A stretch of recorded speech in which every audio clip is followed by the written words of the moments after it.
La Chambre d'agriculture, elle a deux missions principales. La première, c'est de défendre les intérêts du monde agricole vis-à-vis des pouvoirs publics. Et la deuxième mission, qui pour nous est de loin la plus importante, c'est d'accompagner les agriculteurs tout au long de leur carrière professionnelle dans le développement et puis la maîtrise, je dirais, technique de leur exploitation. À l'aube de cette nouvelle mandature, nous avons décidé, les élus, d'articuler notre action autour de trois grandes thématiques. La première, c'est tout ce qui tourne autour de la résilience des systèmes d'exploitation, à la fois via une entrée économique, parce qu'il faut aussi qu'on crée du revenu sur les exploitations, mais aussi vis-à-vis des aléas climatiques. Ensuite, il y a un deuxième grand volet qui concerne le renouvellement des générations, parce que c'est quelque chose qui est extrêmement important pour l'avenir de nos territoires et de l'agriculture qui s'y trouve. Notre troisième axe de travail consistera à recréer un vrai lien entre l'agriculture et la société, et faire en sorte aussi que notre agriculture, nos systèmes d'exploitation soient le plus durables possible. Il a dit beaucoup de choses, hein, Vincent Lavier, dans la vidéo. Alors, vous parlez de renouvellement des générations. Je crois qu'on l'a vu ce soir, hein, parce qu'il y avait beaucoup de jeunes et ça faisait vraiment plaisir à voir, tous ces jeunes super motivés. Et puis, moi, j'aimerais vous demander, justement, est-ce que cette soirée, vous l'avez suivie comme nous tous ici, avec toutes ces belles présentations, ces belles entreprises, ces belles exploitations, est-ce qu'elle reflète l'agriculture de Côte d'Or ? Pas complètement, effectivement, c'est des choses qui pourraient éventuellement pouvoir nous être reprochées. Mais l'idée, ce n'est pas forcément de représenter l'agriculture telle qu'elle est dans son ensemble, mais surtout de donner des pistes à tous les gens qui se posent des questions sur une possible évolution de leur système d'exploitation, en leur présentant justement un certain nombre de situations où les agriculteurs en place ont fait le choix d'innover, d'aller chercher quelque chose de différent en termes de production. En effet, il y a beaucoup d'innovations ce soir et j'espère qu'il y a des idées qui vont fuser et qui vont germer. Sans dévoiler le nom du gagnant du coup de cœur tout de suite, qu'est-ce qui vous a séduit dans ce coup de cœur ? Alors, ce que j'attends d'un coup de cœur, c'est une exploitation qui a une démarche globale, très transversale et en même temps cohérente d'évolution de son système. Voilà, c'est un petit peu ça qu'on cherche. Et puis, alors je ne sais pas si j'ai le droit de dévoiler le nom. Si. Dites-le. Je pense qu'on l'a trouvé et moi, ça me fait plaisir de mettre à l'honneur cette famille puisque c'est l'œuvre d'un investissement d'une famille au complet. Donc, c'est le GAEC du Mont-Lassois à Étrochet. On les applaudit bien fort. Je ne dis pas par qui il est représenté parce que je pense qu'ils vont venir nombreux. Donc, représenté par Michel Payot.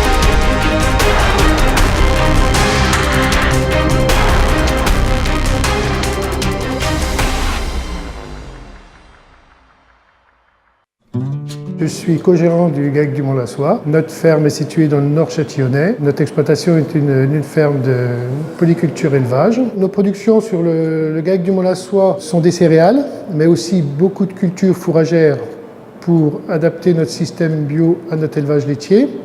Et ensuite, maintenant, c'est surtout la transformation qui nous occupe beaucoup. La spécificité de la transformation, c'est surtout notre marque de yaourt, les yaourts Adèle, qui sont maintenant très très connus à Dijon, mais aussi les autres produits frais, fromage blanc, faisselle, etc., qui ont vraiment beaucoup de succès. Et c'est vraiment la qualité de nos produits qui font que notre exploitation est rentable.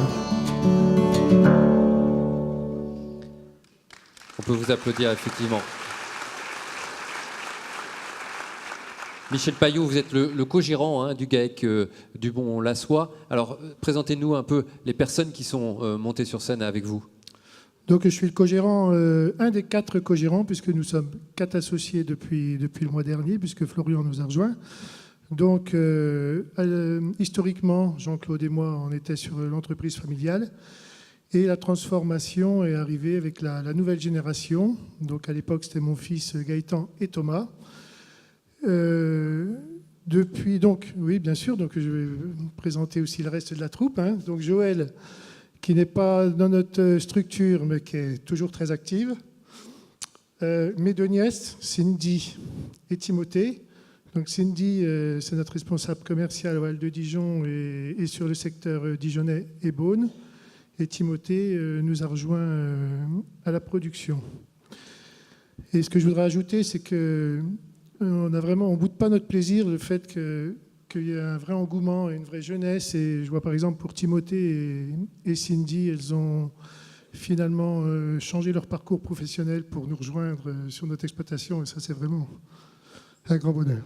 Alors, dans la vidéo, vous disiez justement la qualité de nos produits fait que notre exploitation est rentable. La qualité, ça passait forcément par une conversion à l'agriculture biologique ? C'est-à-dire que on a démarré la transformation avant le passage en bio. On avait vraiment la volonté de faire des produits naturels.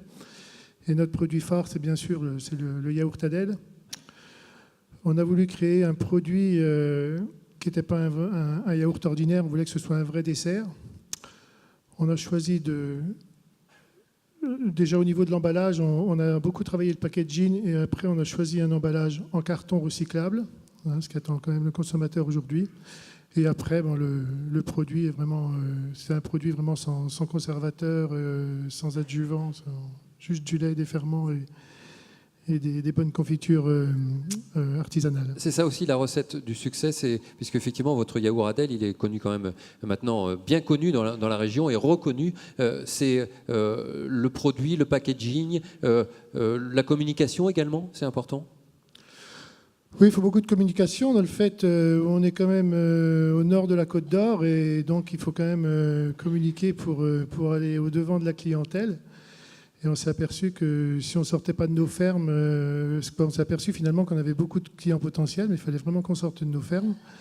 Et vraiment, notre berceau, c'est Dijon et on travaille beaucoup sur Dijon. Eh bien, bravo. Vous vouliez ajouter quelque chose, monsieur, peut-être? Non, pas grand-chose à rajouter, sauf le fait que voilà, il faut oser se jeter à l'eau. Le fait d'être passé en bio, c'est beaucoup de changements sur l'exploitation. On a tous le sentiment d'avoir changé de métier. Michel, qui avait une vocation à s'occuper plutôt de l'élevage, aujourd'hui c'est plutôt lui qui s'occupe beaucoup du côté commercial, qui fait des transports. On a confié l'élevage à son fils et je pense que ça reste très bien. Ça nous permet aussi de travailler en famille parce qu'à côté j'ai ma fille, mon fils qui est là-bas aussi et donc Cindy a quitté son travail pour animer le marché à Dijon 3 jours par semaine et aussi de faire de la prospection commerciale sur Dijon. Comme elle est sur place, ça tombe bien. Et puis voilà, Timothée, le dernier arrivé sur l'exploitation, qui travaille avec mon fils. Donc voilà, c'est super plaisant, d'avoir 50 ans, puis de bosser dans cette situation avec ses enfants, de créer une dynamique. Et vraiment, ce que je serais tenté de dire à tous ceux qui nous écoutent, faut oser. C'est toujours le premier pas qui est le plus difficile à faire. Mais voilà, une fois que les problèmes sont là, on se pose bien et on essaie de les résoudre un par un. Donc, voilà. Merci beaucoup. Merci beaucoup. Et bravo d'avoir osé, justement. Voilà, le coup de cœur. Voilà. On vous laisse recevoir le trophée, vous dirigez vers on le vous laisse photocall. aller au photocall et vous ne redescendrez pas de la scène puisqu'on va inviter tout le monde à monter sur scène. Tous les partenaires, maintenant pour les lauréats. Tous les partenaires, tous les lauréats, je vous invite à remonter sur scène pour faire une grande photo. Cette soirée se termine. Merci beaucoup d'avoir été avec nous ce soir. Merci effectivement Laurence, à vous. Merci aux partenaires, merci aux équipes techniques et aux équipes du bien public sans qui cette soirée n'aurait pu avoir lieu. Alors je vous rappelle donc que dès ce soir, vous pourrez retrouver sur le site internet du journal bienpublic.com un